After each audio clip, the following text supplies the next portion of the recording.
nakabenta ki khobor ke baman kasngi subscribe yo Antor News. Kublai phi baro kini kilom ki khubor bamta kasngi. Unong ya saat an bapau ke jela advocate VG Kenta ne kasngi ulapan mena ba ula ino kam kum udukot ke Bharatiya Janata Party BJP Meghalaya. Habakran shikilat pathai khubor wa advocate Kenta ulo ong bagani ka jingmi no na ka BJP ka de namar kene ka party hadu menta ka iben ya u bar kam syampat Bati kam ne kampat jukot yu bandan benta ha kanu kanu ka jingyalang ne ha kanu kanu ka jingya shimrai habaya day barki kam jong ka party.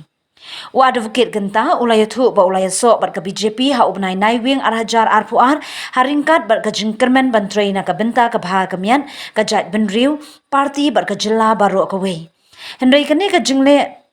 jong ka party ka penduk mensim yu habaya day bar ka san hima. Kane ka jingle lendet jong ka BJP yu ka pen isai ba ka party ka iben yu bat iki kam ba ule kham tam namar ba ude unong ya sat an bat ubalong ru ubriu ubakran bha ya kimat bakta ya ka bha kamian ki pat ba ka jilla ba ro ka wei ong u advocate Kenta u advocate VG Kenta ulay thu ba kiladon ki ba pensngo ba ki bala ai jingmut yu ban yu khon ya ka election MP na Shillong seat Henry hadu menta umpat shim ya kanu kanu karai habaya day berkani Ulay thu ru ba hadu menta ompat don kinu kiseng san perthai ki balawan ban terwa yu ban ya so syakita ki party ne ban ya khun na kita ki party ha ki election MP ka ban long house nem arhajar arpsau kapor ba penbenang ban pentip ba haka arpo tarik jong ubnang April arpo arpulai ngala resign naka BJP Meghalaya Pradesh Nalapa ya kini ke city haka kini ke jo ka tarik arpo tarik April arpo arpulai but katkum ka kini ka signature ni ka office jong ka BJP hapo Shillong kala receive kini but ngapa banang kini ka por ba hadin magala penpau ba kwa ban like lo na ka jilong member jong ka BJP Meghalaya Pradesh kam simpan kanono ka jing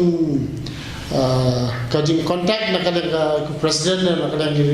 wiki office baras namtip la kani ka city ka jonga kala point nem shaki shakakti jong president ndai ngamla ru ban confirm hangni ba hangni kajing sai ka jong president ya te hagni ka por glasi kala bandan kajing kili na kada yu ba kwa ban mino na kani ka party BJP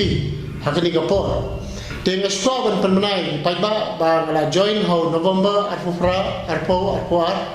ya ka parti BJP. Dah kajing temu ban trekam susu nama tak kajing maha jom kajing bendera berkastir kawin. Te kalong gigi ke ba susi ba ka jing join jonga ka parti kalong lenoi namar ba hadu kini kisi kam simdon kanunu kajing khot yang ban ki meetings. Ne ban aikam ajam ne bangan le kanunu ka kam nam ta ka jim ha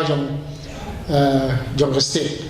te ngakwa ban penpau ru ni ba ka Shillong thik kum ka to ka sla ka super ha po slaum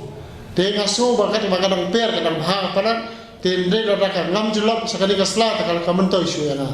te nga ka bha hi ba ngami ka por ka badai ban mi but ka shimi ka buk siat ban mi no na ka political party but an yaitre kum leader but ki kam ki jam ki jonga ki kren kham jam habang le ki le namta ka jing maha hi jong ka jai bandriu jongari but kata ka jinglong every ka jonga ka numdu lanu ru te hakni ka por ka skwa ban pentip ki parlok parjor ban khoi ba kaladon ka jing bakla linti ka jonga bar kaladon ka jing ka jing ka ki no kla poi du ka jing jing thun na no jing tho na ka jing bakla di ka jonga mo da sing ala ban bakla ha ka jing jonga long no ba tikho ma jing thun ma la jing thun no te akani ka por ka pa no da sing ala bakla ha ban kran bain kran kho to the political parties